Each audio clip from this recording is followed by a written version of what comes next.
আমি রাসেল আহমেদ আপনাদের স্বাগত জানাচ্ছি যমুনা টেলিভিশনের নিয়মিত আয়োজন ২৪ ঘন্টায় প্রেজেন্টেড বাই আকিজ সানশাইন। সমসাময়িক রাজনীতির বিষয়গুলো নিয়ে আমরা আলোচনা করি, তবে আজকে আলোচনার বিষয় আমরা একটু ভিন্ন একটি বিষয় নিয়েছি, সেটি হচ্ছে অভিবাসনের স্বপ্ন এবং অভিবাসনের ঝুঁকি। স্বাভাবিকভাবেই প্রবাসীদের উপর নির্ভর করে আসলে আমাদের অর্থনীতি অনেকটাই চলছে এবং তাদের সুখ দুঃখের কথা একটু জানতে চাই আজকের আলোচনা। এবং এই আলোচনার জন্য আমাদের সাথে তিনজন অতিথি উপস্থিত হয়েছেন, তাদের সাথে শুরুতেই পরিচিত হয়ে নিচ্ছি। ডান দিক থেকে শুরু করছি। মোহাম্মদ শাহ আলম, সাবেক প্রধান, স্পেশাল ব্রাঞ্চ, বাংলাদেশ পুলিশ এবং কনসালটেন্ট IOM, আপনাকে আলোচনায় স্বাগত। রয়েছেন জনাব শরীফুল ইসলাম হাসান, সহযোগী পরিচালক, ব্র্যাক, আপনাকে আলোচনায় স্বাগত। এবং রয়েছেন জনাব মোহাম্মদ মিজানুর রহমান, সাবেক মহাসচিব, Bangladesh association of international recruiting agency, BAIRA, আপনাকে আলোচনায় যুগ্ম মহাসচিব, আপনাকে আলোচনায় স্বাগত জানাচ্ছি। একটু শরীফ ভাই, একটু আপনাকে দিয়ে আসলে আলোচনা শুরু করি, যেটি আসলে আমরা বলছিলাম যে প্রবাসীদের ঝুঁকির কথা। সেই ঝুঁকি নিয়ে আপনি দীর্ঘদিন কাজ করেছেন, গণমাধ্যমে থাকতে এমনকি এখন অন্যান্য সংস্থায় কাজ করতে গিয়েও আপনি নিয়ে সরব রয়েছেন। এটি নিয়ে একটু আপনার কাছ থেকে জানতে চাই যে আসলে আমরা বিভিন্ন সময় গণমাধ্যমে খবর হয় যে প্রবাসীরা ইউরোপ পাড়ি দেন ঝুঁকি নিয়ে, তারা বিভিন্ন জায়গায় মাঝখানে গিয়ে নির্যাতনের শিকার হন, আটকে যান, অনেকে মারা যান। এটি আসলে এখনও চলছে মানে কেন, সেটি আপনাকে কি বলে? যেমন আমি যদি একটু ছোট করে একটা এক্সাম্পল দিই, কয়েক মাস আগে আমাকেই একজন ফোন করছিলেন যে তার পরিবারের এক সদস্য, সে একজন, মাঝখানে তাদেরকে আটকে রেখে নির্যাতন করা হচ্ছে, তারাও ইউরোপের পাড়ি দেওয়ার কথা বলেই যাচ্ছিলেন এবং শুধু তার পরিবার নয়, ওই আশপাশের এলাকার আরও অনেকের কাছ থেকে একটি বড় অঙ্কের টাকা এবং অনেককে মিলে সেটি কোটি টাকার উপরে নিয়ে গেছেন এবং টাকাও তারা উদ্ধার করতে পারছেন না। তারা আমাদের হেল্প চান। আসলে গণমাধ্যম কর্মী হিসেবে আমাদের ওই অর্থ হয়তো খুব বেশি কিছু করার থাকে না, শুধু সংবাদ পরিবেশন ছাড়া। একটু আপনার কাছ থেকে জানতে চাই এখনকার সিনারিও এবং কেন সেই অবস্থাটা। না, ধন্যবাদ। রাত পোহালি আন্তর্জাতিক অভিবাসী দিবস 18 ডিসেম্বর।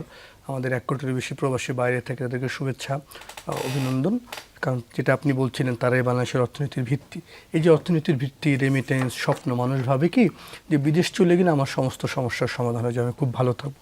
এবং এইটা যদি আপনি দেখেন, আমাদের একদল মানুষ যারা শিক্ষিত, ভালো চাকরি আছে, ঢাকায় দেখবেন তারা কানাডা, অস্ট্রেলিয়া, আমেরিকা PR নিয়ে চলে যেতে চায়। সদ্য পাশ করা বুয়েট বা ঢাকা ইউনিভার্সিটির ছেলেটা সেভাবে আমি মাস্টার্স PhD করতে চলে যাব। আর একদম কম লেখাপড়া জানে, সেভাবে আমি সৌদি আরব, মালয়েশিয়া কিংবা আমি সাগরপথ পাড়ি দিয়ে ইউরোপে চলে যাব। এই যে স্বপ্ন দেখে, সেই স্বপ্ন থেকে মানে যে কোনো মূল্যে দেশ ছাড়বে। জীবনের সফলতা মানে হচ্ছে যেই বাংলাদেশে আমার জন্ম, সেই দেশটাকে ছাড়াটাই আমাদের সফলতা হয়ে গেছে জীবনের।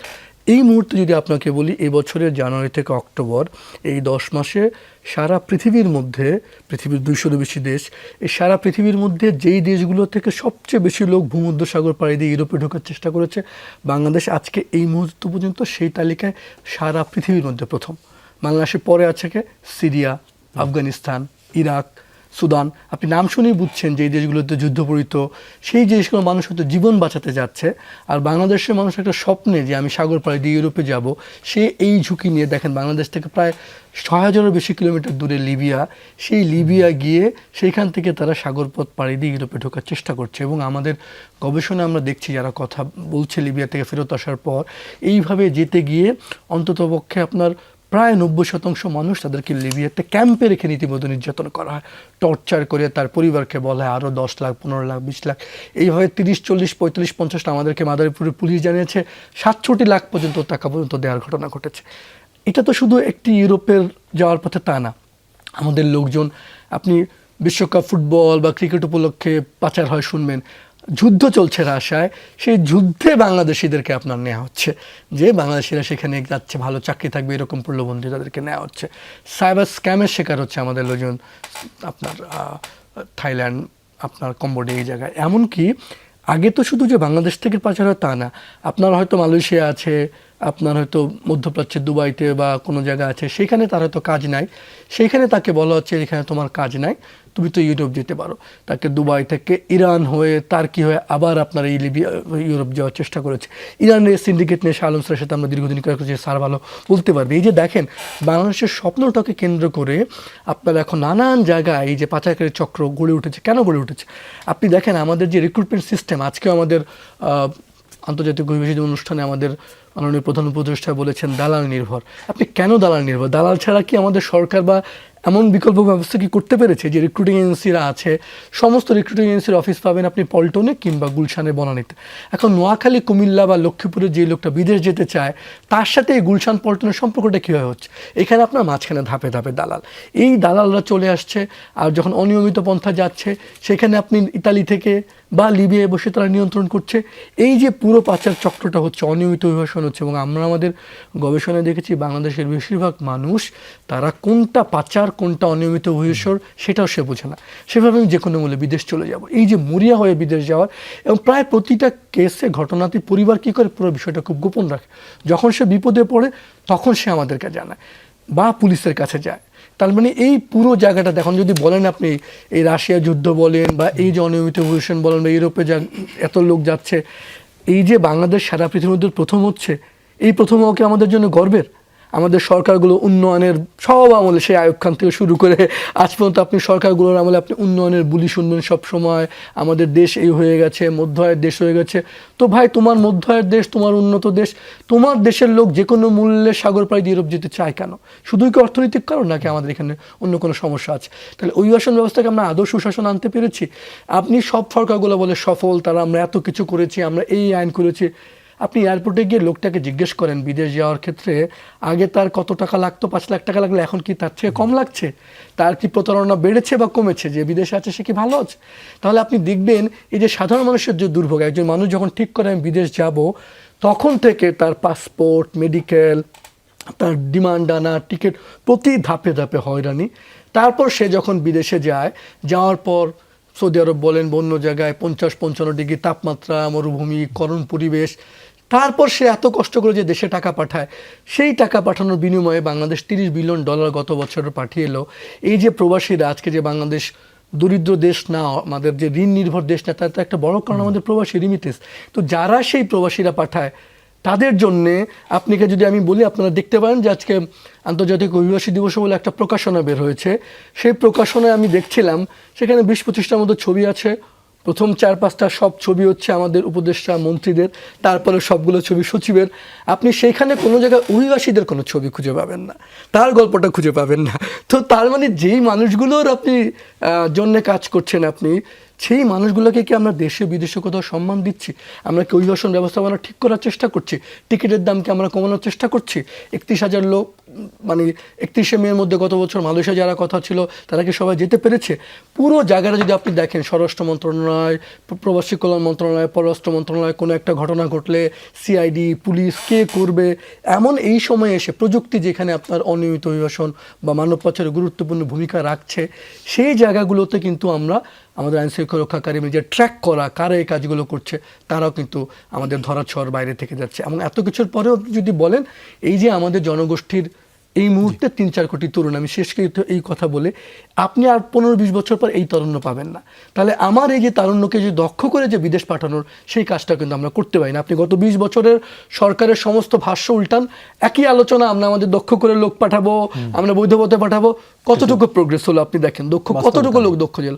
তার মানে মাঝে মাঝে আমাদের মনে হয়, মানে সাংবাদিক হিসেবে বলেন বা এখানে বলেন, গত 20-25 বছর আমার মাঝে মাঝে মনে হয় আমরা একই জায়গায় আটকে আছি। এতে সে সাধারণ মানুষ, সরকার যায়, সরকার বদল হয়, সচিব যায়, সচিব বদল হয়, কিন্তু সাধারণ যে কৃষক, সাধারণ যে প্রবাসী শ্রমিক, সাধারণ যে গার্মেন্টস শ্রমিক, সাধারণ মানুষের ভাগ্যে যেন কোনো পরিবর্তন হয় না। জি, আবারও এই আলোচনায় ফিরবো, তার আগে একটু মোহাম্মদ মিজানুর রহমান, একটু আপনার কাছ থেকে জানতে চাই, ওকাপের একটি গবেষণা নিশ্চয়ই আপনি সেটিও দেখেছেন, একটু ছোট্ট একটি তথ্য দিয়ে একটু আপনার কাছে জানতে চাই। সেই গবেষণায় দেখা গেছে ঋণ করে ফ্রি ভিসা নিয়ে বিদেশে যাচ্ছেন 72% কর্মী, যাদের যাওয়ার পরে 43% কোনো কাজ পায় না। একটু আপনার কাছে জানতে চাই, যেহেতু রিক্রুটিং এজেন্সিতে আপনি আছেন, কোনো ধরনের রিক্রুটিং এজেন্সির সহায়তা ছাড়া কি এইসব লোকজন যায়, এই যে ফ্রি ভিসা বলি বা যাই বলি না কেন? ধন্যবাদ। আগামীকাল 8ই ডিসেম্বর অভিবাসন দিবস, আন্তর্জাতিক অভিবাসন দিবস। আমাদের দেশের প্রায় 1,40,00,000 লোক আমাদের প্রবাসে আছে। তাদের অনেক কষ্টার্জিত আয়ে বাংলাদেশ অনেক ভালো অবস্থানে আছেন। আপনি যেই কথাটি বলেছেন সেটি আসলে খুবই উদ্বেগজনক। আপনি জানেন, আপনি যেই বিষয়টাকে আনতে চেয়েছেন সেটি হচ্ছে বিশেষ করে সৌদি আরবের ক্ষেত্রে। সৌদি আরবে আমাদের কর্মী প্রেরণ শুরু হয়েছে 1976 সাল থেকে। আজকে প্রায় 40 বছর 45 বছর যাবত আমরা সেখানে লোক প্রেরণ করছি। আমাদের অনেক ধরনের সুযোগ সুবিধা আসছে। বাংলাদেশের অনেক অভিবাসী যারা প্রায় 30 লক্ষের উপরে যারা সৌদি আরবে আছেন, তারা অনেকেই ভালো অবস্থায় আছেন, দোকানপাট করেছেন, নিজের ব্যবসা করেছেন। এখন সেই ক্ষেত্রে সবারই একটা স্বপ্ন শুরু হয়ে গেছে যে আমার ছেলে, আমার আত্মীয় স্বজন, আমার পাড়া প্রতিবেশী আমি আনবো, আমি একটা ভালো কাজে করব। আমরা আসলে যারা এই 72% জায়গাটা যেটি আপনি স্পেসিফিক করেছেন, সেখানে সৌদি আরবে প্রায় অর্ধেকের বেশি, আমি কোনো সংখ্যা বলতে চাই না, সেটি পারিবারিক বন্ধু বান্ধবের মাধ্যমে এই ভিসাগুলো আসে।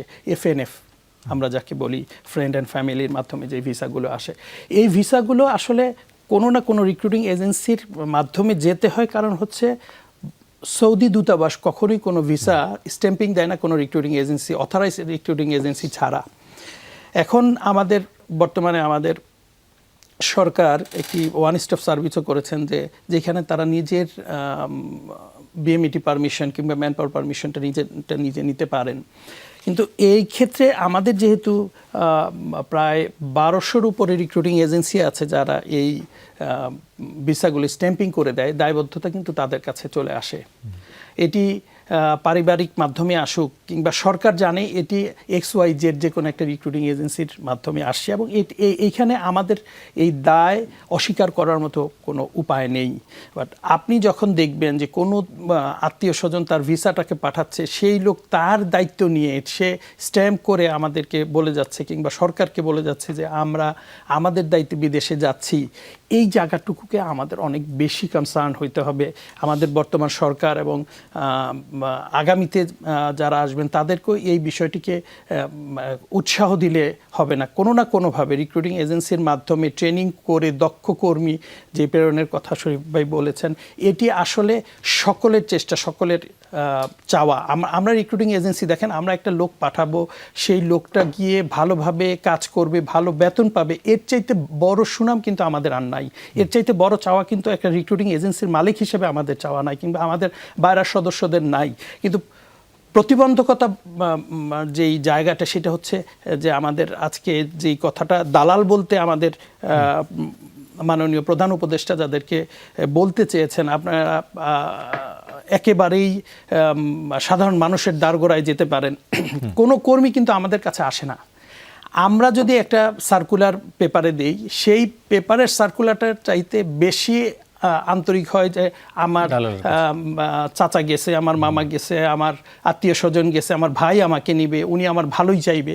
বাট এইটা এখন সৌদি সরকারের একটা নিয়ম, ওনারা সৌদি সরকারের বিভিন্ন প্রতিষ্ঠানকে ভালো রাখার জন্য ওনারা একটা করেছেন, 3 মাসের একটা ফ্রি ভিসা দিয়ে তারা নেন। ওইখানে গিয়ে যদি উনি ওনার কাজকে যোগ্যতা প্রমাণ করতে পারেন, তখন সেই লোকটিকে তারা 15 মাসের একবারে একামা করে দেন, ওইখানকার রেসিডেন্ট যেই তো যখন আমার লোকটি গিয়ে যেই স্বপ্ন বিক্রি করে আমাদের ভাই ব্রাদাররা যারা নিচ্ছেন, তারা সেই স্বপ্নের সাথে সামঞ্জস্য রেখে যখন তার কাজটি হয় না, কিংবা সে কাজটি করতে পারে না, সে কাজটি করতে চায় না, এই অনেক ধরনের প্রতিবন্ধকতা কিন্তু আমরা দেখতে পেয়েছি। এগুলো আমাদের একেবারেই একটি টিম করে কাজ করতে হবে। শুধু রিক্রুটিং এজেন্সির পার্ট থেকে কাজ করলে হবে না, এটি বাংলাদেশ সরকার এটাকে উৎসাহ দিতে হবে, এবং আমাদের গাইডেন্স দরকার, আমাদের গার্ডিয়ান দরকার, যে কার নেতৃত্বে আমরা এই কাজটি করব। এটি শুরু হওয়া দরকার, যে আমরা এখন আর কোনো ইন্ডিভিজুয়াল ম্যান পাওয়ার আমরা করতে চাই না। এই জায়গায় সরকারকে সবচাইতে বেশি ভূমিকা পালন করতে হবে। সাধারণ যারা জনগণ, তাদেরকে উদ্বুদ্ধ করার জন্য ক্যাম্পেইন দরকার, সচেতনতা দরকার। যে আমি আপনার কাছে আবারও আসছি, তবে তার আগে একটু মোহাম্মদ শাহ আলম, একটু আপনার কাছ থেকে জানতে চাই আরেকটি তথ্য, যে 1 বছরে শরীফ ভাই পাচারের কথা বলছিলেন, যে পাচারের যদিও সংজ্ঞা আছে যে আসলে স্বেচ্ছায় হচ্ছেন না কিভাবে হচ্ছেন, সেটি একটি বিষয়। একটু সংখ্যাটি যদি বলি, 1 বছরে এটি টিআইপির একটি রিপোর্ট, 1 বছরে পাচার শিকার হয়েছেন 3410 জন। এটি যুক্তরাষ্ট্রের যে টিআইপি তাদের একটি প্রতিবেদন, এবং সেখানে বলা হয়েছে আরেকটি ভয়াবহ তথ্য। প্রতিবেদনে বলা হয়েছে বিগত সরকারের আমলে কয়েকজন সরকারি কর্মকর্তা রোহিঙ্গা পাচারে সহায়তা করেছিলেন। মানে কিভাবে সম্ভব? আমার খুব চমৎকার একটা প্রশ্ন করেছেন, কথাটা আমি নিজেই বলতাম, আপনি বলেছেন। আমাদের দেশে যে পাচার হচ্ছে, আনফর্চুনেটলি আমাদের সরকারি প্রশাসন যন্ত্রের ভূমিকাটা ভয়াবহ রকম প্রশ্নবিদ্ধ। আমি নীতিমালাটাই প্রশ্নবিদ্ধ, আর যেটা কার্যকর করার ব্যাপারটা তো আছেই। লিবিয়ায় যারা যাচ্ছে, কিভাবে যাচ্ছে? তারা এমপ্লয়মেন্ট ভিসা নিয়ে যাচ্ছে না, অধিকাংশ চাকরির ভিসা নিয়ে যাচ্ছে। মালয়েশিয়া যাচ্ছে, নানান দেশেই যাচ্ছে। তো চাকরির ভিসায় যখন একটা সিল পড়বে, আমাদের সরকারি প্রশাসন যন্ত্রে যার পক্ষ থেকে সিলটা মারা হয়, তারা কি দেখবেন? তার চাকরি আছে কিনা। শুধু তা না, চাকরি যদি থাকে, চাকরির পেছনে প্রথমে চাকরির ভিসা আছে কিনা, এমপ্লয়মেন্ট ভিসা। এমপ্লয়মেন্ট ভিসা যদি থাকে, এমপ্লয়মেন্ট ভিসার পেছনে এমপ্লয়মেন্ট চাকরি আছে কিনা, মানসম্মত বেতন আছে কিনা। আনফর্চুনেটলি প্রতিটা ক্ষেত্রেই ফাঁকি দেওয়ার সুযোগ রয়ে গেছে। দেখা যাচ্ছে সকল জিআরআ ভিসা, ফ্রি ভিসা একটা লোক এমপ্লয়মেন্ট সিল নিয়ে চলে যাচ্ছে। কেন যাবে সে? কেন যাবে? বিএমইটি একটা সিল কেন এখানে পড়বে? উনি যদি ফ্রি ভিসায় যান, ফ্রি ভিসায় যাবেন, এমপ্লয়মেন্ট সিল কেন এখানে পড়বে? সে তো যখন একটা সরকারি একটা অফিস থেকে সিলটা মারা হচ্ছে, তখন তো একজন গ্রামের একটা মানুষ, সে তো একটা ভরসা করছে, মনে করছে যে এই সরকার একটা সিল মেরে দিয়েছে, তার মানে তো আমি নিরাপদ। সে তো নিরাপদ না। তো নিরাপদ না থাকা অবস্থায় সিলটা কেন পড়বে সেখানে? আর তারপরে জিআরআ ভিসার মধ্যে যখন এমপ্লয়মেন্ট ভিসা পাওয়া গেল, এমপ্লয়মেন্ট নেই, বা যদি এমপ্লয়মেন্ট ভিসা থাকে, যেমন মালয়েশিয়া যাচ্ছে রাবার বাগানে, 1 মাস চাকরি আছে, 11 মাসই চাকরি নেই, তো সেটা তো তার এমপ্লয়মেন্ট হলো না। 11 মাস বসে থাকছে সে। এমপ্লয়মেন্ট আছে, পর্যাপ্ত বেতন নেই, তারও কিন্তু সিল পাওয়ার কথা না, সেও পাচ্ছে। এই জায়গাগুলোতে আমরা যে ঠেলে দিচ্ছি, কোনো মতে পারটা করে দিতে পারলেই আমার পকেটে কিছু টাকা ঢোকে, এই যে মানসিকতা নিয়ে আমার মানে যারা কনসার্ন যে stakeholders other than the victim himself of herself, মানব পাচার বা ইয়ার শিকার যে হচ্ছে, সে তারা সবার পকেটে টাকা ঢুকছে। কিন্তু তো এই জায়গাগুলোর মধ্যে কোনো জবাবদিহিতা কিন্তু আমরা আসলে এখনো ফালাতে পারিনি। এই প্রশ্নটা কিন্তু আমরা করছি না। এই কয়েকদিন পর পর লিবিয়া থেকে, আইওএম থেকে, আমি রাইট নাও আমি আইওএমের কনসালটেন্ট হিসাবে, আমরা বেশ কয়েকশো পুলিশ, বিজিবি, কোস্টগার্ড, সমাজসেবা অধিদপ্তর, প্রশাসন কর্মকর্তা, প্রায় 550-র উপর অফিসারকে আমরা ট্রেনিং করিয়েছি। তো সেখানে এই প্রসঙ্গগুলো এসেছে। 309 জন করে 2 দফা, তারপর 100 করে বেশ কিছু, এক একজনে 10, 15, 20, 25, 26 লাখ টাকা বা আরও বেশি টাকা দিয়ে, মুক্তিপণ দিয়ে বাংলাদেশে ফেরত এসেছে। এই লোকগুলোকে এমপ্লয়মেন্ট ভিসা নিয়ে যায়নি, আমাদের চোখের সামনে দিয়ে যায়নি, গিয়েছে। আমরা কেন থামাতে পারিনি? এই ব্যর্থতার দায় কি কেউ নিচ্ছে? কেউ কি তাদের জিজ্ঞেস করছে যে তুমি কেন তাকে করেছো, যেতে দিয়েছো? জিজ্ঞেস করেনি। কিন্তু এই জায়গাগুলোতে তার সবচেয়ে আরেকটা দায়িত্বটি আসলে কে নিবে, কে দায়িত্ব নিয়ে কাজটি করবে? অবশ্যই যারা এখানে, আমি এই যে বললাম প্রশাসন যন্ত্রের যে অংশগুলো যারা আমরা রোল প্লে করছি, প্রত্যেকেরই একটা জবাব আছে, জবাবগুলো সঠিক জবাব না। উনি হয়তো আমি যদি এখন প্রবাসী কল্যাণ মন্ত্রণালয়কে জিজ্ঞেস করি, আপনি করেন, তাদেরই তো এখানে আসা উচিত, আমাকে প্রশ্ন না করে তাদের কি প্রশ্নগুলো করা উচিত, যে আপনি একটা ফ্রি ভিসায় আপনি কেন সিলটা মেরেছেন, বা যে মারা হয়েছে আপনি কি ব্যবস্থা নিয়েছেন তার উনি হয়তো বলবেন আমার পর্যাপ্ত লোক নেই। লোক না থাকলে লোক দেয়া হোক। যেখানে কোটি কোটি টাকা আনছে আমাদের প্রবাসীরা, তাদের কল্যাণ নিশ্চিত করার জন্য, তাদের নিরাপত্তা নিশ্চিত করার জন্য যতটুকু দরকার, যত গুণ বাড়ানো দরকার, তত গুণ লোক দেওয়া উচিত। সেখানে একটা প্রবাসী যখন তার দেশের বাইরে গিয়ে কোনো একটা বিপদে পড়ে, এরকম মুক্তিপণের শিকার হয় বা হয়, সে কি বাংলাদেশের কোনো কর্তৃপক্ষের কাছে কোনো আশ্রয় নেওয়ার তার সুযোগ থাকে? নিতে পারছে না। একটা আমাদেরকে ওখানে একটা পুলিশ লিয়াজো অফিস আছে যেখানে গিয়ে একটা মামলা করতে পারবে, পারছে না। কিন্তু সেটি নিয়ে আমার আরো প্রশ্ন রয়েছে আপনার কাছেও, আমি সেটি জানতে চাইবো। জি বলেন। আমি একটু বিরতি নিয়ে আবার আপনার কাছে আমি সেটি নিয়ে জানতে চাইবো। ছোট্ট একটু বিরতির পর আবারও ফিরছি, সঙ্গেই থাকুন।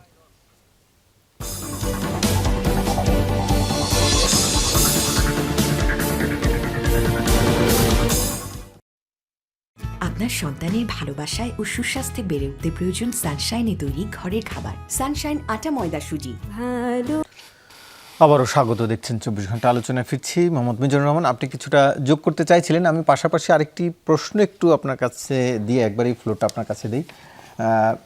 যেটি রামরুর একটি সংলাপে শরীফ ভাই ছিলেন কিনা আমি জানি না, সেই সংলাপে সেখানে উঠে এসেছে এমন একটি তথ্য যে গড়ে 37 বছর বয়সে মারা যাচ্ছেন প্রবাসী শ্রমিকরা। বিভিন্ন দেশে কাজ করতে যাওয়া শ্রমিকদের মধ্যে যারা মারা যান তাদের মধ্যে 31% অস্বাভাবিক মৃত্যু হয়, এর মধ্যে 16% মৃত্যু হয় দুর্ঘটনায়, 15% আত্মহত্যা করেন। সিনারিওটি আপনার কাছে স্বাভাবিক লাগে কিনা সেটি একটু জানতে চাইবো। এর আগে আপনি কিছু একটা যোগ করতে চাইছিলেন। ধন্যবাদ। আমি একটু শালম স্যারের সাথে একটু যুক্ত করতে চাই। আসলে জিয়ারা ভিসা যেগুলো আছে কিংবা ভিজিট ভিসা আমরা যেগুলো বলি, সেগুলো যাওয়ার ক্ষেত্রে বাংলাদেশ বিএমইটির কোনো কার্যক্রম তাদের মাঝে থাকে না। সেটি একেবারেই তারা এম্বাসি থেকে ভিসা নেয়, ভিসা নিয়ে টিকিট কেটে তারা ইমিগ্রেশন ফেস করে চলে যান। সেখানে কোনো ধরনের পারমিশন প্রয়োজন হয় না সরকারি কোনো অধিদপ্তরের। আরেকটি বিষয় আমি একটু বলতে চাই, বেশ কিছু প্রায় 6-7 বছর আগে 18-20 যে কমিটি ছিল সেই সময় লিবিয়াতে কিছু লোক গিয়ে ভূমধ্য সাগরে যাদের জীবন দিতে হয়েছে তাদের একটা তদন্ত করা হয় যে এদের সাথে কারা জড়িত।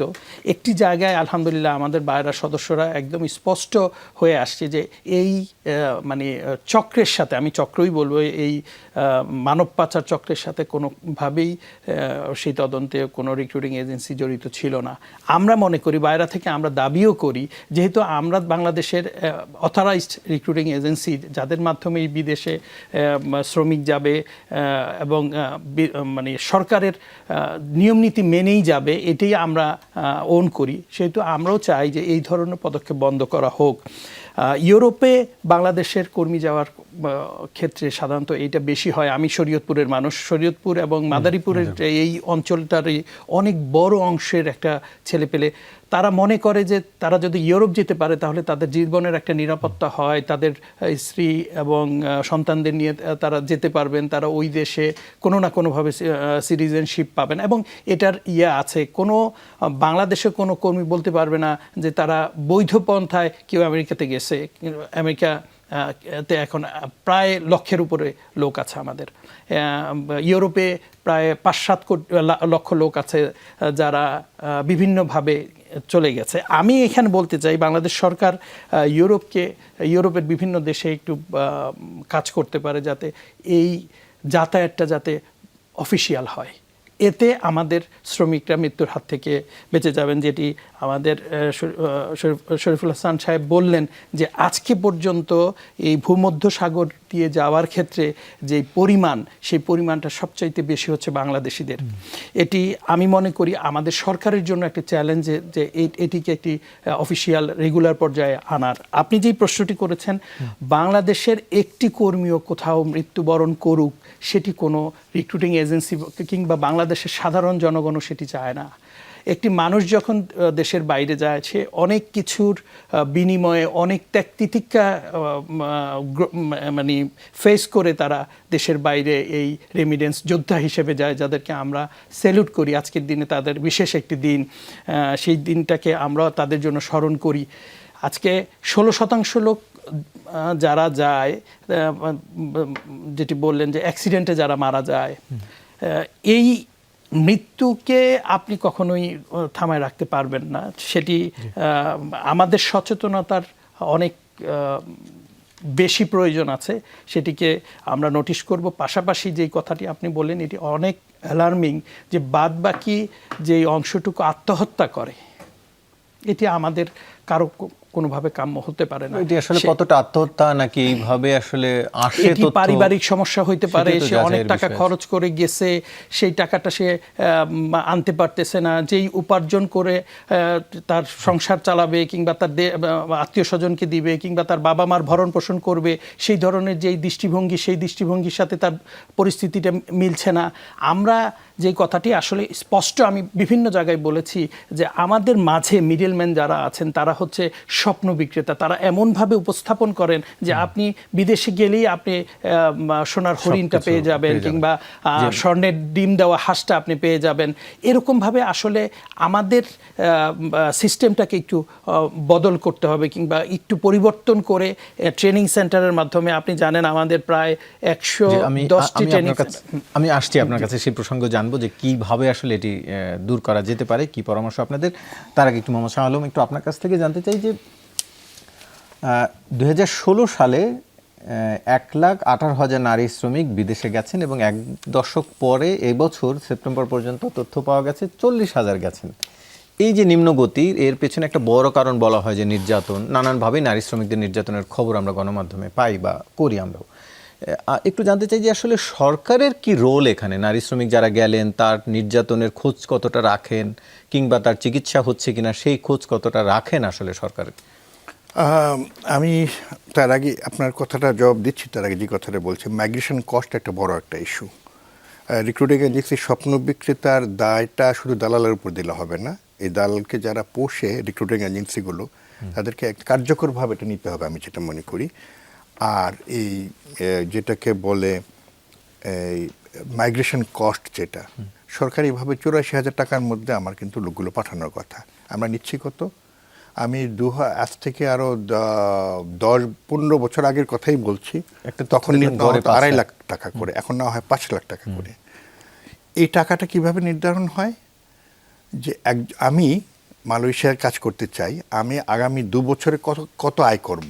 আয় করব 2,20,000, ঠিক আছে, ভিসার দাম হবে 2.5 লাখ। কত আয় করব? 4 লাখ 2 বছরে, তা ভিসার দাম হবে 5 লাখ। মানে আমি কত আয় করতে যাচ্ছি বিদেশে গিয়ে, আমার পকেটের দিকে হচ্ছে তার নজর থাকতে হবে। আপনার লাভটা আপনি কিসের উপর করবেন? আপনার ইনভেস্টমেন্ট। আপনি ইনভেস্ট করছেন 100 টাকা, আপনি 10 টাকা বা 15 টাকা লাভ করবেন। তো সেইভাবে সরকার হিসাব করে দিয়েছে যে 84,000 টাকার মধ্যে আপনার বিমান ভাড়া, আমি লেটেস্ট অবস্থাটা আমি জানি না, 84,000 টাকা সরকারি নির্ধারিত ফি যেটা ছিল, সেখানে লেবি ফি, ভিসা ফি সব কিছু এখানে ইনক্লুড করে তার ওনার লাভটা হিসাব করে 84,000 টাকা করা হয়েছে। এই যে একটা অস্বাভাবিক একটা মাইগ্রেশন কস্ট, এটা কিন্তু যখন মালয়েশিয়া কিংবা সৌদি আরব ওই দেশে পা দিয়েই শ্রমিক টের পায় যে আগামী 2 বছর 3 বছরের কোনোদিনের সে করতে পারবে না, ডে 1 থেকে সে ফ্রাস্ট্রেটেড থাকে। আত্মহত্যার কথা বলছেন, দুর্ঘটনার ঝুঁকির কথা বলছেন, কারণ সে এই বিপুল পরিমাণ টাকা যেগুলো ঋণ করে সে বিদেশে গিয়েছে, সে বুঝতে পারে সে প্রতারিত হয়েছে। এই টোটাল চক্রটার মধ্যে আমরা কিন্তু আমাদের প্রবণতাটা হচ্ছে যেই হাঁসটা ডিম দেয় সেটাকে কেটে বের করে নেওয়া, ডিম পাড়ার অপেক্ষা আমরা করতে চাই না। তাকে যে বাঁচিয়ে রাখতে হবে, সে বাঁচলে আমি বাঁচবো, আমার রিক্রুটিং প্রতিষ্ঠানগুলো বাঁচবে, দেশ বাঁচবে, সেই জিনিসটা আমাদের মাথায় কাজ করে না, এবং এটার জন্য তাকে কোনো পেনাল্টিও দিতে হয় না। যারা চাকরি করতে পারে তাদের কথা বলছি, আর যারা ফেরত আসে চাকরি পায় না বা গিয়ে দেখে প্রতারণার শিকার হয়, তাদের কথা তো আরও ভয়াবহ অবস্থা হয়। যারা ফেরত পায় না, আমাদের বাধ্যতামূলক বিমাটা আমরা কার্যকর করতে পারছি না কেন? যে যখনই একটা লোক বিদেশে গিয়ে, আমি জানি না এখানে তারা যদি কেউ কিছু বলতে চান, নানা রকম হাইকোর্টে আটকে আছে, হাইকোর্টে কেন আটকে থাকবে? এখানে সরকার যে কেউ কারো না কারো যাওয়া উচিত, বা ইভেন আমার মনে হয় এনজিওগুলো কাউকে ফাইট করা উচিত যে এই বাধ্যতামূলক বিমাটা কেন আমরা, একটা লোক যদি বিদেশে যায় কোনো ঝুঁকিতে পড়ে, তার টাকা সে জমি বিক্রি করে, ঋণ করে 20-25-30 লাখ টাকা কেন দেবে? সে এটা বিমা কোম্পানি দেবে। যখন বিমা কোম্পানি যখন থাকবে, তখন কিন্তু সে একটা তার প্রিমিয়াম নেওয়ার আগে প্রসেসটাকে কনফার্ম করবে যে তাকে টাকা পে না করতে হয়। এমন একটা চমৎকার সিস্টেম কিন্তু আমরা কার্যকর করতে দিচ্ছি না। এই জায়গাগুলোতে মানে আমরা যতটুকু মনে করি, আমার কাছে যেটা মনে হয়, স্ট্র্যাটেজিক লেভেলে যারা এটা কার্যকর করছেন, তাদের বড় রকম একটা চিন্তার ঘাটতি আছে। তারা মনে করছেন কোনোভাবে, একটু আগে আমাদের বাইরের প্রতিনিধি যেটা একটু আগে বললেন যে ইউরোপে বৈধপন্থা কেউ যায় না, এখন সেই যুগ বাসি হয়ে গেছে। এখন আমার ইউরোপে আগে কি গিয়েছে, লর্ড ক্লাইভ ভিসা নিয়ে বাংলাদেশে এসেছিল কি না, সে প্রশ্ন করলে আমার হবে না। এখন আমাকে বাংলাদেশের এখন যে অবস্থান, একটা মধ্য আয়ের দেশ হিসাবে আমরা হতে যাচ্ছি, আমাদের দেশের সম্মান সুনামের মর্যাদার সাথে এগুলো যায় না যে আমরা ওখানে যাব, তারপরে ইরানে ওইসব দেশগুলো এখন বেশ কঠোর নিয়ম নীতি চাইলেও সম্ভব না আসলে। সেখানে বাংলাদেশের নামটা আমরা দেখতে চাই না, কোনো ক্রমে বাংলাদেশের নাম আমরা দেখতে চাই না। তো সেই রকম সচেতনতাও লাগবে, ইমপ্লিমেন্টেশনটাও লাগবে। এবং সেই ইমপ্লিমেন্ট হচ্ছে না বলে আইনটা কার্যকরভাবে, চমৎকার একটা আইন আছে আমাদের মানব পাচার প্রতিরোধ আইন, কিন্তু আইনটা কিন্তু যেভাবে কার্যকর হওয়ার কথা সেভাবে কিন্তু কার্যকর হচ্ছে না।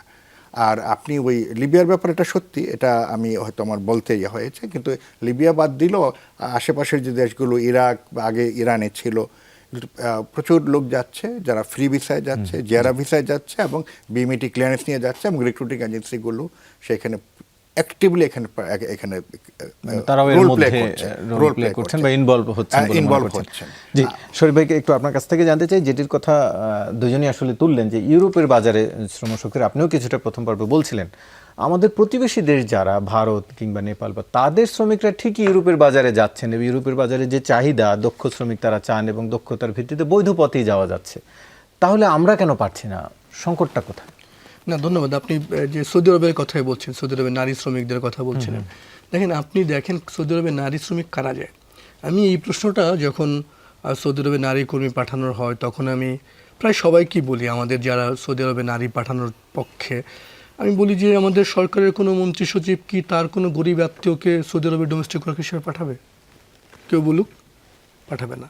আমরা কি পাঠাবো না।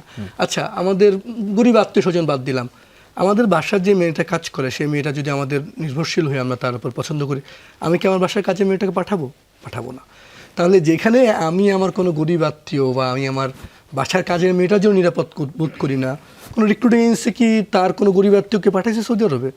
তো যেখানে আমি আমার গরিব আত্মীয়টার জন্য নিরাপদ বোধ করি না, সেখানে আমি আমার মেয়েদেরকে পাঠাচ্ছি গৃহকর্মী হিসেবে, কোনো ধরনের প্রোটেকশন নাই।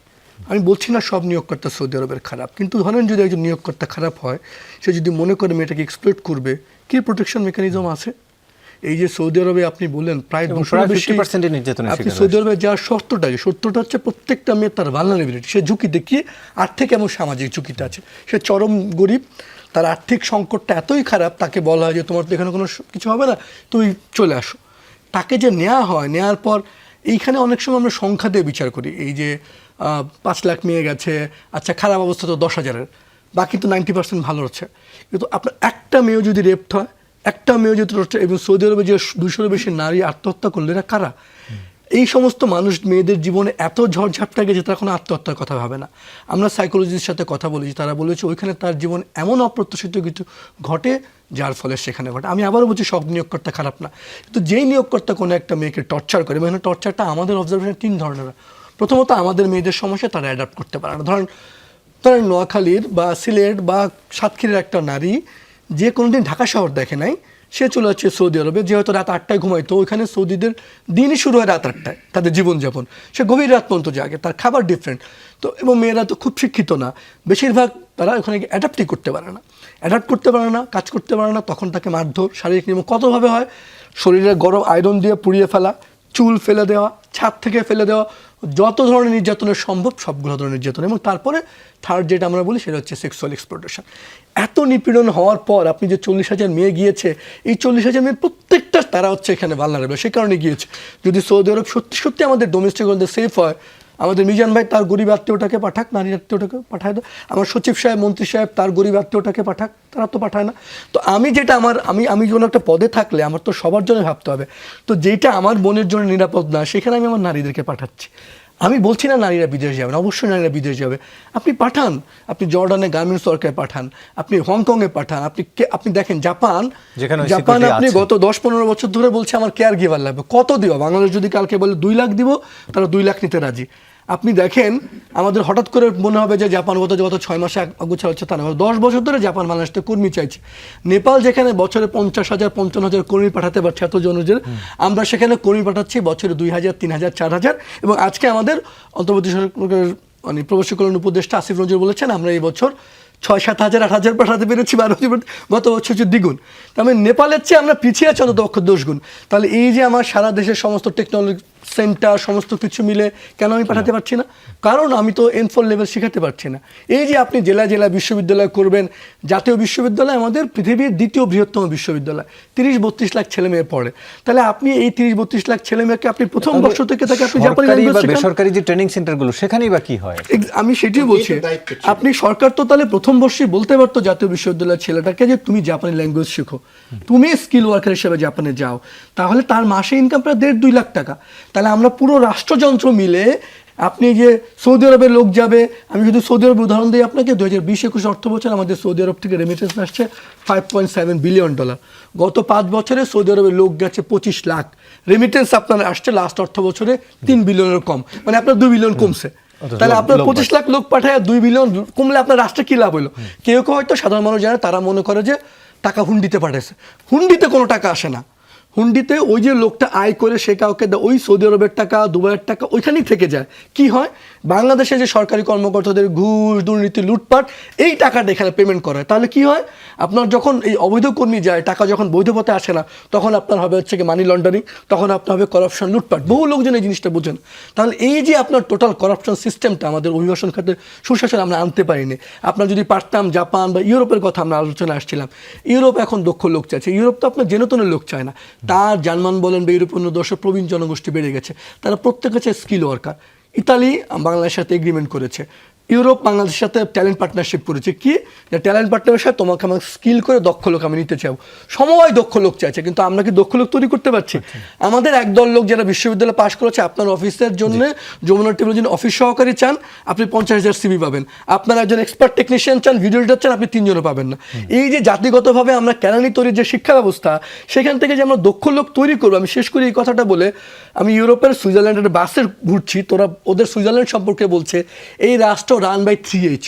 প্রথম H আমাদের অল্প কিছু লোক আছে, হেড, যারা মাথা দিয়ে ভাবে, আমাদের thinker, professor, politician. Second H হচ্ছে আমাদের ডাক্তার, নার্স। থার্ড H তারা বলছে সুইজারল্যান্ড যে আজকে এই জায়গায় এসছে পৃথিবীর কারণ হচ্ছে থার্ড H হ্যান্ড দিয়ে, কারিগরি শিক্ষা দিয়ে।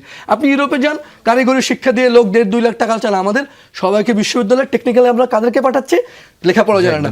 তার পক্ষ তো N4 পাস করা তো কঠিন। এই যে আপনি আর সর্বোচ্চ আমরা যে দক্ষ লোকের স্লোগান দিচ্ছে গত 20 বছর ধরে, দক্ষ লোক তৈরি করতে হলে তো আপনাকে দক্ষ মোটামুটি ভালো ছেলে মেয়ে লাগবে। তাহলে সেই প্রক্রিয়াকে আমরা নিয়েছি। 8 থেকে 20 বছর পর আপনার তরুণ জনগোষ্ঠী আর থাকবে না, আপনিও প্রবীণ হয়ে যাবেন। সর্বোচ্চ আমাদের সময় আছে 15-20 বছর, এর মধ্যে আমাদের লোককে দক্ষ তৈরি করতে হবে। কিন্তু আমাদের রাষ্ট্রের মেকানিজম, আমি আমারও শেষ কথা বলে একটা কথা বলে, এই যে স্যার যেটা বললো, লোক যাওয়ার অনুমতি দিচ্ছেন আপনি ব্রাজিলে, সে চলে গেছে যুক্তরাষ্ট্রে। লোক যাওয়ার অনুমতি দিচ্ছেন আপনি রাশিয়া, সে চলে গেছে যুদ্ধে। এই যে লোকটাকে দিলেন, কাজ যখন পেল না, আপনি দই করছেন রিক্রুটিং এজেন্সি। আমাদের সরকারি যে কর্মকর্তা বিএমইটির বা যারা সিল দিল, টাকা কি জবাবদিহিতার এসছে যে আপনি কি মনে করে সিল দিলেন? আপনার বিএমইটি সিল দেওয়া মানে নিশ্চয়তা ওইখানেও কাজটা আছে।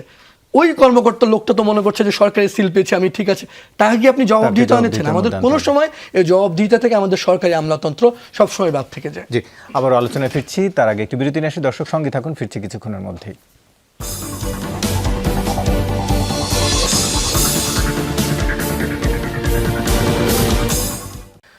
আবারও স্বাগত, দেখছেন 24 ঘন্টা আলোচনা ফিরছি। মোহাম্মদ মিজানুর রহমান, একটু আপনার কাছ থেকে জানতে চাই, আপনি কিছুটা যোগ করতে চাইছিলেন।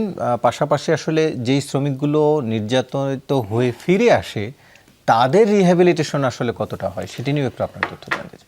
আপনি যে প্রশ্নগুলো আমাকে করেছেন, আমি এর আগে আমি একটু স্যারের সাথে আমি একটু যুক্ত করতে চাই। সেটি হচ্ছে, দেখেন, কোনো রিক্রুটিং এজেন্সির মালিক কিংবা যারা রিক্রুটমেন্টের সাথে জড়িত, তারা কখনোই কোনো দালাল পুষতে চায় না। কারণ দালালটা পুষলে, দেখেন, আজকে আপনি বলতেছেন যে লোক 4 লাখ দিয়ে যায়, 5 লাখ দিয়ে যায়, 3 লাখ দিয়ে যায়, 2.5 লাখ দিয়ে যায়। লোক কিন্তু যদি এই টাকা দিয়ে যায়, এই টাকা কিন্তু আমাদের কাছে আসে না। একটা অনেক বড় একটা অংশ চলে যায় এই দালালদের হাতে এবং টিকেটের ইয়েতে। আপনি যখন একটা জিনিসকে কস্ট নিয়ন্ত্রণ করতে যাবেন, তখন আপনার নিয়ন্ত্রণ প্রত্যেকটা জায়গায় হইতে হবে। আগে আমরা কল্যাণে আমরা ট্যাক্স দিতাম 1,000, এখন দিই 3,000। আগে পাসপোর্ট করতাম 2,400, 2,500, 5,000 টাকা দিয়ে, এখন একটা পাসপোর্ট করতে লাগে 10,000। আমরা অনেক চিৎকার করে বলছি আমাদেরকে লেবার পাসপোর্ট দেওয়া হোক, সেটি করে না। আমাদের শরীফুল ভাই যে বললেন যে হুন্ডির কথা, আমাদের কার সাথে প্রতিদ্বন্দ্বিতা করতে হয়? আমাদের নেপাল, পাকিস্তান, ইন্ডিয়া, ভুটান, শ্রীলঙ্কা, ফিলিপিন, যাদের জনসংখ্যার অনেক ভালো একটা জনসংখ্যা, অনেক শিক্ষিত একটি জনসংখ্যা না হলেও তাদের কমিউনিকেশন যে স্কিল, তারা এক প্রদেশ থেকে আরেক প্রদেশে গেলে তাদের ইংলিশে কথা বলতে হয়।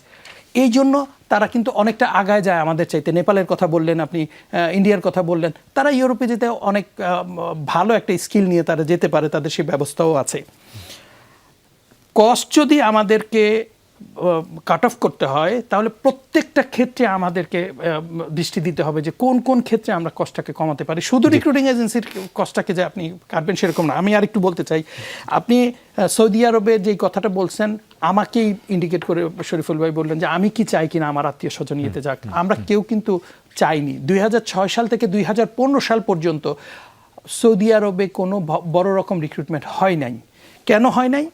আমাদের বিভিন্ন কারণে সরকারি পর্যায়ে হয় নাই, কিন্তু তারা শর্ত দিয়েছে যদি আপনারা একজন মহিলা কর্মী দেন তাহলে 2 জন পুরুষ কর্মী আমরা নিব, এবং বাধ্য হয়ে না, কিন্তু সেক্ষেত্রে মহিলার নিশ্চয়তাটাও তো আপনাদের নিশ্চয়তা। আপনি বলতে আমি শুধু আপনি ব্যক্তিকে বোঝাচ্ছি না, এই পুরো প্রক্রিয়াতেই নিশ্চয়তাটাও নিতে হবে। আমরা কখনোই নিশ্চয়তার বাইরে যেতে চাই নাই।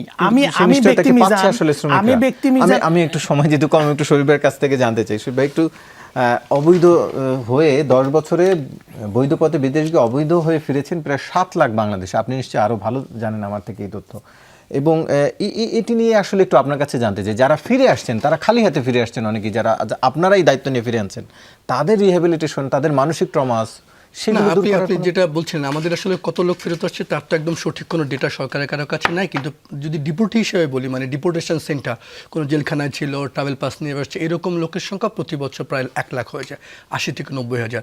2008 সাল থেকে সাংবাদিক হিসেবে আমি ডেটাটা রাখি, গত যদি আপনাকে বলি 16 বছরে যেটা আপনি বললেন প্রায় 10 লাখ লোক একদম ডিপোর্টি হিসেবে এক কাপড়ে ফিরেছে। তার বাইরে যদি বলেন সৌদি আরব, মালয়েশিয়া, বিভিন্ন দেশ থেকে যাওয়ার 1-2 মাসের মধ্যে কাজ হারিয়ে সেরকম লোকের সংখ্যা অসংখ্য। আমি আপনাকে সৌদি আরবের উদাহরণ দিয়ে বলছিলাম যে আপনার রাতারাতি ওখানে এখন এমন কোম্পানি গজিয়ে গেছে, আপনি যাবেন 1-2 মাসের মধ্যে কাজ পাবেন, আবার ফেরত আসবেন। এটা একটা সাইকেল হয়ে গেছে, এবং বিপুল পরিমাণ লোক সেইভাবে ফেরত আসছে, একদম শূন্য হয়ে সে ফেরত আসছে। যে ফেরত আসা লোকের জন্য পাশে দাঁড়ানো, আপনি এখনও এই 2025 সালে এসে যেখানে প্রবাসীরা $30 বিলিয়ন পাঠায় আন্তর্জাতিক শিশু দিবস, কালকে একটা মেয়ে রেপ্ট হয়ে ফিরলে, একটা আনএক্সপেক্টেড বেবি নিয়ে ফিরলে, মানসিক ভারসাম্য নিয়ে ফিরলে, এয়ারপোর্টে তাকে কে সার্ভিস দেবে কেউ জানে না। হয়তো এয়ারপোর্টে আমাদের সরকারি দপ্তরগুলো আমাদেরকে ডাকে, আমরা যাই, কিন্তু আমি মনে করি যে এইটা সরকারের একটা, আমাদের এয়ারপোর্টগুলোতে একটা মেকানিজম করানো দরকার ছিল। এরকম যদি কেউ শূন্য হাতে ফেরে কোনো নারী ফেরত আসে, এয়ারপোর্ট এই মেকানিজম পুলিশ এই রুল করবে, ইমিগ্রেশন রুল করে, এটাকে দায়িত্ব ছিল। এবং ফেরত আসার পর তার লং টার্মের সহায়তার জন্য তার সাইকোসোশ্যাল, ইকোনমিক এই সাপোর্টগুলো জরুরি। আমাদের সরকার একটা রেস প্রকল্প, এই কিছুটা কাজ চলছে, কিন্তু আমরা মনে করি এটা একটা প্রাতিষ্ঠানিক কাঠামো দরকার, একটা ইন্টিগ্রেশন পলিসি হয়েছে, কিন্তু Bangladesh is very good at doing policy. আমাদের আইন কানুন নীতি পৃথিবীর সেরা, কিন্তু ওইগুলোতে বাস্তবায়ন দেখতে we are worst in the world. কাজে আমরা আইন কানুনগুলো একটু আমরা বাস্তবায়ন করি, এবং একটা স্বচ্ছতা, জবাবদিহিতা যদি করি, এবং সাধারণ মানুষ, আমরা এত বড় বড় কথা সরকার লোকজন না বলে ওই সাধারণ মানুষটাকে জিজ্ঞেস করেন তার ভাগ্যের পরিবর্তন হয়েছে কিনা, তাহলে আপনি বুঝতে পারবেন আপনি সফল কি ব্যর্থ। জি, মোহাম্মদ শাহ আলম, একটু আপনার কাছ থেকে জানতে চাই, যেটি শরীফ ভাই বলছিলেন যে আইন আছে, পলিসি আছে, কিন্তু এটার ইমপ্লিমেন্টেশন নাই। কেন নাই আসলে? আপনি সরকারের দায়িত্ব পালন করেছেন, একটু আপনার অভিজ্ঞতা। 2012 সালের চমৎকার একটা আইন হয়েছে, মানব পাচার প্রতিরোধ আইন, দমন আইন। আর 2017 সালে মানব পাচার দমন বিধিমালা হয়েছে, আরও 2টো বিধিমালা হয়েছে। তো এই দায়িত্বটা হচ্ছে আপনি যেটা বলেন ভিকটিমকে পুনর্বাসন করা, এটার দায়িত্ব হচ্ছে জাতীয় মানব পাচার দমন সংস্থা, একটা অ্যাটলিস্ট কাগজে এরকম অনেক অধিদপ্তর সংস্থা, অনেক কিছু আসলে আছে আমাদের। এটা আছে 2017 সালের বিধিমালা, এটা বলা আছে। তো আপনি একটু, এটা খুব অবাক হওয়ার ব্যাপার আর কি। আমরা যখন বলি জাতীয় মানব পাচার দমন সংস্থা, এটা লুকটাকে এরকম, লোকটা মনে হচ্ছে একটা মহাপরিচালক আছে, তার সাথে পরিচালক আছে, হ্যান্ডস আছে যারা কাজ করবে, ইউনো। আপনার কমিটির এটা লোকটা প্র্যাকটিক্যালি আইনে যেটা বলা আছে এটা কমিটি লাইক, যে একজন জয়েন্ট সেক্রেটারি, তার অধীনে ঠিক না, তার সদস্য হচ্ছে বিভিন্ন মন্ত্রণালয়ের একজন করে উপসচিব, কোস্টগার্ড, বিজিবি থেকে একজন করে উপপরিচালক পদমর্যাদার লোক, তারা মিলে হয়ে গেল জাতীয় মানব পাচার দমন সংস্থা। একটা কমিটি কি করে একটা সংস্থা চালাবে? কমিটি তার পলিসিতে কন্ট্রিবিউট করতে পারে। আমরা এই বিষয়টা নজরে এনেছি সরকারের, এবং তারা এটা পরিবর্তন করতেও যাচ্ছে। তো এই জায়গাগুলোতে আমাদের মানে ট্রুলি আইনটা, বিধিমালাটা যখন আমরা করি, তখন মনে হয়, আপনি একটু আগে কে বলছিলেন, আপনি বলছিলেন যে শরীফ সাহেব যেটা বলছিলেন যে ভালো ভালো আইন আমরা করি, বিধিমালা করি, কিন্তু এটা ইমপ্লিমেন্টেশনটা কিভাবে হবে বা কতটা বাস্তবসম্মত সেটা কিন্তু আমরা ভাবি না। তো এই জায়গাগুলোতে আমাদের কাজ করতে হবে। ভিকটিমকে অবশ্যই আমাদের সুরক্ষা দেওয়ার ব্যবস্থা করার জন্য যে বিধিমালা, যে আইনটা আছে, সেটাকে কার্যকর করতে গেলে সেরকম জনবল দিয়ে সেরকমভাবে এটা it should be something like অধিদপ্তর একটা ফর্মে এনে এবং যেটা সত্যিকার অর্থে আসলে কাজ করবে, এবং এটা কাজ করতে হবে ক্লোজলি। যেসব সংস্থাগুলো এখানে ভিকটিমদের নিয়ে ডিল করে, পুলিশ ডিল করে, ইমিগ্রেশন ডিল করে, আপনি অবাক হবেন যে জাতীয় মানব দমন সংস্থা বললাম যে কোস্টগার্ড আছে, বিজিবি আছে, পুলিশ নেই। মানে এই যে আইনের এই যে ঘাটতিগুলো আর কি খুব বেশি রকমই, আমরা এইগুলো সরকারের নজরে এনেছি। আমরা আশা করি সেটির খুব শীঘ্রই বাস্তবায়ন হবে। আমরা আপনাদের তিনজনকে আলোচনায় অংশ নেওয়ার জন্য ধন্যবাদ জানাচ্ছি। দর্শক, এই ছিল আজকের 24 ঘন্টার আয়োজন। সাথে থাকার জন্য ধন্যবাদ সবাইকে।